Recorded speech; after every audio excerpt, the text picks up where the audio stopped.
अच्छा, इसके बाद है जी penetration testing methods. Penetration testing के मेथड्स जो हैं ये क्या-क्या हैं? अभी जो हमने देखे वो स्टेजेस ये थे पेनिट्रेशन टेस्टिंग के या पेनिट्रेशन टेस्टिंग प्रोसेस के स्टेप्स थे। अब हम देख रहे हैं पेनिट्रेशन टेस्टिंग की मेथोडोलॉजी क्या होती है या इसमें मेथड्स किस-किस तरह से पेनिट्रेशन टेस्टिंग होती है। सबसे पहले होती है जी एक इसकी टाइप होती है एक्सटर्नल टेस्टिंग। एक्सटर्नल टेस्टिंग में क्या होता है कि आप कंपनी के नेटवर्क से बाहर बैठ के मीन्स कि एक एक्सटर्नल नेटवर्क से या एक इंटरनेट की वर्ल्ड से आप उस कंपनी के जो डिजिटल एसेट्स हैं जो इंटरनेट के ऊपर एक्सपोज्ड हैं उनको टेस्ट करने की कोशिश करते हैं। फॉर एग्जांपल कंपनी के अंदर एक डेटाबेस सर्वर लगा हुआ है तो वो इंटरनेट पे एक्सपोज नहीं होगा। हाँ, लेकिन कंपनी की वेब एप्लीकेशन जो है वो इंटरनेट के ऊपर एक्सपोज होगी। तो कंपनी के जो जो रिसोर्सेज आपके इंटरनेट के ऊपर एक्सपोज्ड हैं जो आपको इंटरनेट से एक्सेसिबल होते हैं कंपनी के नेटवर्क से बाहर से बैठ के, तो उनकी आप टेस्टिंग करते हैं तो उसको आप कहते हैं एक्सटर्नल टेस्टिंग। ठीक है, तो इसके अंदर फिर वही बात है कि प्लानिंग के अंदर आपने स्कोप क्लियरली आइडेंटिफाई करना है। कस्टमर से आपने रिटर्न में लेना है कि आपके स्कोप में क्या क्या है। वो आपको बताएगा कि जी मेरे स्कोप में ये सर्वर्स हैं तो इनकी आपने टेस्टिंग करनी है। हाँ, अनलेस अगर ब्लैक बॉक्स टेस्टिंग है तो उसके अंदर कस्टमर आपको फ्री हैंड देता है कि आपको कुछ भी हमारी कंपनी से रिलेटेड कोई भी डिजिटल एसेट अगर आप मिलता है तो आप उसको एक्सप्लॉइट कर सकते हैं, वो आपको रिटर्न में देते हैं। वो ब्लैक बॉक्स टेस्टिंग होती है। उसके अंदर स्कोप आइडेंटिफाई आप इस तरह से करते हैं कि उसके अंदर उसके पास कस्टमर आपको एक फ्री हैंड देता है, लेकिन वो भी स्कोप में आपको लिख के देता है कि भाई इस पेनिट्रेशन टेस्टर को मैं अलाउ कर रहा हूँ कि मेरी कंपनी के कोई भी अगर इसको डिजिटल एसेट इंटरनेट के ऊपर मिलते हैं उनकी ये टेस्टिंग करे। अगर कोई वल्नरेबिलिटी मिलती है तो वो एक्सप्लॉइट भी होगी, ये उसकी टेस्टिंग करेगा तो वो सारी चीज़ें इसके स्कोप में आएंगी। तो ये वो लिख के आपको देगा। हाँ, लेकिन अगर वाइट बॉक्स टेस्टिंग है तो उसके अंदर कस्टमर आपको बताएगा कि यार मेरी 10 वेबसाइट्स हैं या ये मेरे 10 सर्वर्स हैं जो इंटरनेट के ऊपर एक्सपोज हैं, लेकिन आपने सिर्फ ये 2 टेस्ट करने हैं तो बाकी 8 को आपने नहीं छेड़ना। ठीक है? तो ये आपको एक्सटर्नल टेस्टिंग में आता है। इंटरनल टेस्टिंग क्या होती है कि इंटरनल टेस्टिंग के अंदर आप इंटरनेट की बजाय कंपनी के इंटरनल नेटवर्क के अंदर बैठे होते हैं। आप कंपनी के इंटरनल नेटवर्क से कनेक्ट होते हैं, आप कंपनी की प्रीमिसेस में बैठे होते हैं, उन्हीं के नेटवर्क से, उन्हीं के वाईफाई से, उन्हीं के इंटरनेट से आप जो लोकल उनका नेटवर्क होता है उसी से कनेक्ट होके वहाँ से आप टेस्टिंग कर रहे होते हैं। अब इसमें इसमें और एक्सटर्नल में फ़र्क क्या होता है? एक्सटर्नल में बेसिकली ये होता है कि कंपनी के जो रिसोर्सेज इंटरनेट के ऊपर एक्सपोज्ड हैं आपको वही विजिबल होंगे, लेकिन इंटरनल टेस्टिंग के अंदर आपको सब कुछ विजिबल होगा जो कंपनी के इंटरनल नेटवर्क में है, तो आप उसकी टेस्टिंग करते हैं। उसमें आपके राउटर्स भी आ जाते हैं, स्विचेस भी आ जाते हैं, फायरवॉल्स भी आ जाते हैं, आपके नेटवर्क एक्सेस कंट्रोल की डिफरेंट कंपोनेंट्स होते हैं, उसके सिक्योरिटी एलिमेंट्स होते हैं, तो उन सारों की भी आप टेस्टिंग कर रहे होते हैं।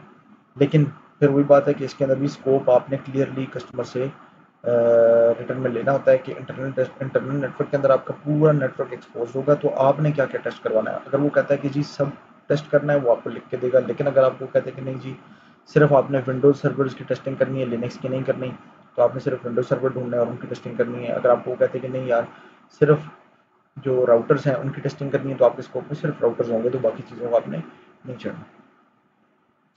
इसी तरह से एक टाइप होती है ब्लाइंड टेस्टिंग। ब्लाइंड टेस्टिंग क्या होती है कि इसके अंदर कस्टमर को वही जिस तरह मैंने एक्सटर्नल टेस्टिंग की स्कोप की बात की कि इसमें एक ओपन स्कोप होता है आपके पास। कस्टमर आपको कहता है कि यार बस ये मेरी ऑर्गेनाइजेशन का नाम है, फॉर एग्जांपल एबीसी कॉरपोरेशन। तो इस एबीसी कॉरपोरेशन से रिलेटेड अगर आपको कोई भी एसेट मिलता है तो आपने उसको हैक करने की कोशिश करनी है, आपने उसको उसकी सिक्योरिटी को टेस्ट करना है। हमें इस चीज़ से कोई फ़र्क नहीं पड़ता कि आप क्या एग्जैक्टली कौन सा सर्वर टेस्ट कर रहे हैं। तो उनका पर्पज़ ये होता है कि यार आप बस एक एक्सटर्नल पार्टी या एक एक्सटर्नल हैकर के पर्सपेक्टिव से हमारी ऑर्गेनाइजेशन को देखें और ये देखें कि आपको क्या कुछ मिलता है और आप क्या क्या कुछ हैक करके कितना आगे जा सकते हैं। ठीक है, जो सबसे बेस्ट टाइप होती है वो होती भी ब्लाइंड टेस्टिंग की है क्योंकि इसके अंदर ओवरऑल स्कोप इन्वॉल्व होता है। अक्सर ऐसी टेस्टिंग होती हैं जिसके अंदर कस्टमर जो है वो आपको स्पेसिफिकली कहता है कि भाई सोशल इंजीनियरिंग भी आपके स्कोप में शामिल है। मीन्स कि आप उनके एम्प्लॉइज़ को फिशिंग करके ईमेल्स करके मेलवेयर भेज के और उनके सिस्टम्स को भी हैक कर सकते हैं। ये कस्टमर आपको अलाउ करता है। लेकिन उस केस में क्या होता है कि जो आपका पॉइंट ऑफ कांटेक्ट होता है कस्टमर साइड के ऊपर, उसको और आपको या आपकी कंपनी को पता होता है कि आप टेस्टिंग कर रहे हैं। बाकी उस कस्टमर की कंपनी के एम्प्लॉइज़ को या बाकी लोगों को नहीं पता होता कि कोई टेस्टिंग ऑनगोइंग है, तो हमें कोई ईमेल आएगी तो वो अलर्ट हो जाएँगे। इस तरह नहीं होता। तो जब इस तरह की टेस्टिंग की जाती है तो फिर किसी को भी नहीं बताया जाता, बस कंपनी में चंद लोगों को पता होता है कि कोई टेस्टिंग चल रही है। जो सिक्योरिटी के पॉइंट ऑफ कॉन्टैक्ट्स होते हैं। बाकी किसी एम्प्लॉय को भी आइडिया नहीं होता कि कोई टेस्टिंग चल रही है। उनको एक रैंडम तरीके से जो टेस्टर होता है वो अपनी स्ट्रेटेजी के मुताबिक ईमेल्स करता है, मेलवेयर्स भेजता है, उनके सिस्टम को हैक करने की कोशिश करता है। तो ये भी चीज़ें आपकी पेनिट्रेशन टेस्टिंग में इन्वॉल्व होती हैं। इसी तरह से एक और एक्सट्रीम किस्म की पेनिट्रेशन टेस्टिंग जिसको हम रेड टीमिंग कहते हैं, वो भी एक ब्लाइंड किस्म का टेस्ट होता है और उसके अंदर इवन फिजिकल अटैक्स भी होते हैं।